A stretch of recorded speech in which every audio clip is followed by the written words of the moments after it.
বিজয়ের মাসের দ্বিতীয় সপ্তাহ ডিসেম্বরের ৮ থেকে ১২ তারিখ। প্রথম সপ্তাহের সঙ্গে তুলনা করলে এই ৫ কার্যদিবসে দেশের প্রধান পুঁজিবাজার ঢাকা স্টক এক্সচেঞ্জের মূল সূচক ডিএসইএক্স কমেছে ৯১ পয়েন্ট। শুধু সূচকের পতন না, সপ্তাহের প্রথম কার্যদিবস রোববার ডিএসইতে লেনদেন নেমেছে ২০০ কোটির ঘরে, যা অন্তর্বর্তীকালীন সরকারের সময়ে সর্বনিম্ন। সাধারণ বিনিয়োগকারীরা বলছেন, বাইব্যাক আইন চালু না করা, মার্জিন ঋণ বহাল রাখা আর নিয়ন্ত্রক সংস্থার ঘন ঘন সিদ্ধান্তে বাজারের এই বেহাল দশা। মার্কেটে বেচে কেনাও নাই আর বাড়ার কোনো লক্ষণ দেখতেছি না, আমাদের তা আশা শেষ।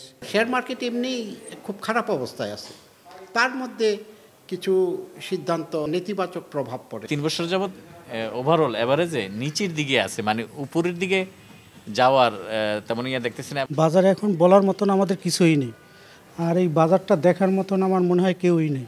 ভালো কোম্পানির শেয়ারে অর্থলগ্নিকারীরাও পড়েছেন লোকসানে, তবে দীর্ঘমেয়াদে এসব কোম্পানির শেয়ারধারীরা লাভবান হবেন এমন প্রত্যাশা আইসিবি চেয়ারম্যানের। ভালো কোম্পানির শেয়ারগুলোর যে পতনের কথা বলতেছে পার্সেন্টেজে, সেগুলো অনেক কম।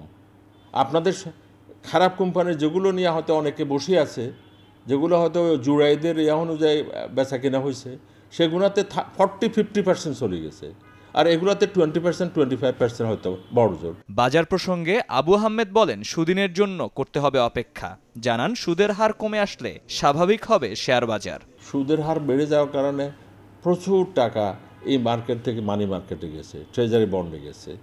তো সেটাও যে সুদের হারটা যদি আবার কমা শুরু করে, হয়তো বা জানুয়ারি ফেব্রুয়ারি কমবে আশা করতেছি ইনশাল্লাহ, তাহলে এদিকে আসবে আবার, মানে ইনভেস্টমেন্টের যে মানে ফান্ড অ্যাভেলেবল সেটা আবার এদিকে আসবে।